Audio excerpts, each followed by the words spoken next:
Perkenalkan, nama saya Wulan Mubarakah dari kelas 6G dengan NIM 2301105212119. Di sini saya akan melanjutkan cerita tentang novel Pulang dari Terelie.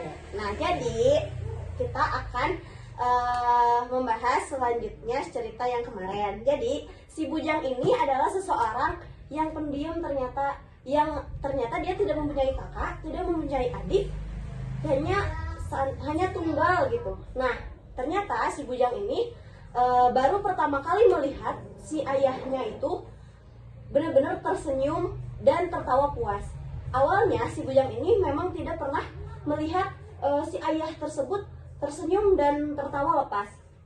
Karena biasanya si Bujang selalu melihat ayahnya marah-marah dan selalu emosi kepada dia gitu. Nah, dalam satu waktu ada beberapa rombongan mobil jeep yang ke rumah atau ke desa mereka. Lalu mobil jeep ini ternyata adalah seseorang si mata sipit. Nah, si mata sipit ini menghampiri si ayah si Bujang. Nah, setelah menghampiri ternyata Bujang melihatnya di bawah meja atau di bawah meja yang ada di bawah tangga. Nah, si Bujang mengintip di meja tersebut karena ingin melihat siapakah mobil jeep itu dan apakah mereka ke rumah mereka tuh mau ngapain gitu. Nah, ternyata ada si sosok lagi namanya itu apa? Si orang sipit itu menghampiri si ayahnya dengan tertawa lepas juga. Ternyata yang Bujang lihat sepertinya mereka itu bersahabat gitu dengan si ayahnya. Lalu setelah beberapa lama si Bujang melihat itu, ternyata memang mereka adalah sahabat kecilnya. Nah, dengan rombongan jeep itu mereka ke dalam rumah lah.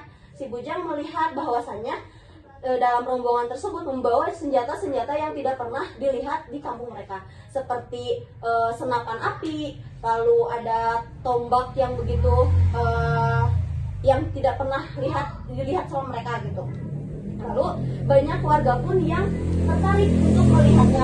Jadi saking tertariknya banyak warga yang menonton di rumah Bujang.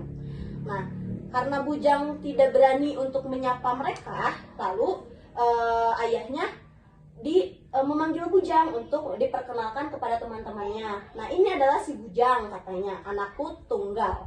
Dia tidak pernah mengenal yang namanya hutan, tidak mengenal yang namanya lingkungan sekitar. Itu menurut ayahnya si Bujang yang bernama Samad. Nah, ternyata Bapak Samad ini lumpuh atas dulunya mereka pernah menjadi pemburu. Nah, ini ayahnya itu ternyata dulu adalah seorang jagal. Keturunannya adalah seorang jagal yang sangat kuat karena di lingkungan sekitar tidak sangat segan kepada kakeknya Samad, kakeknya Samad. Lalu dari turun temurun Samad pun tidak akan tidak pasti lihat anaknya tuh akan menjadi seseorang jagal juga gitu. Mau nggak mau si Samad ini akan menurunkan warisannya menjadi jagal, anaknya menjadi jagal.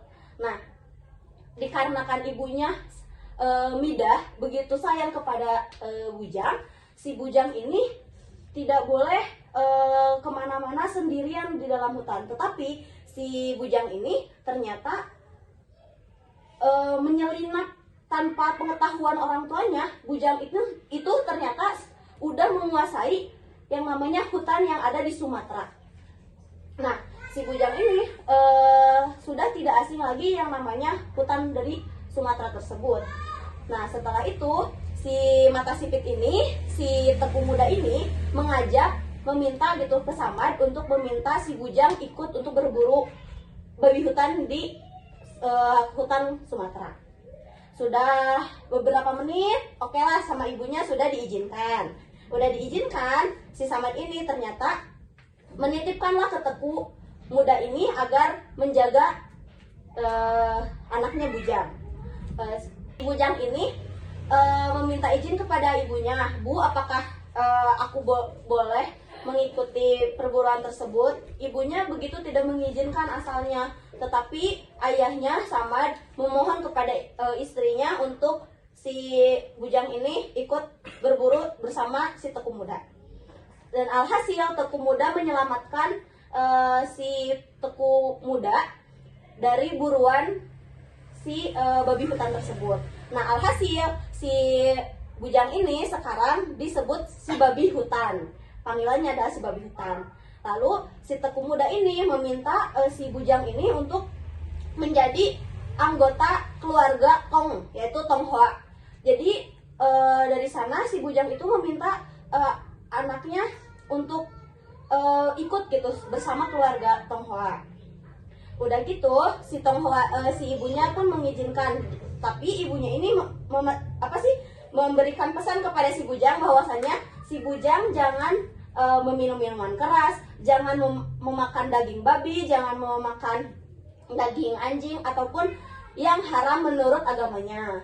Nah, lalu si Bujang ini mengangguk bahwasanya dia mau ikut ke keluarga Tong. Tetapi di sana ibunya begitu sakit hati karena melihat si Bujang anak satu-satunya yang dia sayangi ikut kepada orang lain. Tetapi mau tidak mau itu adalah pilihan hidup si Bujang. Lalu setelah itu si Bujang begitu hebat setelah di keluarga si Tong. Nah, nanti selanjutnya akan dilanjutkan minggu depan. Terima kasih. Assalamualaikum warahmatullahi wabarakatuh.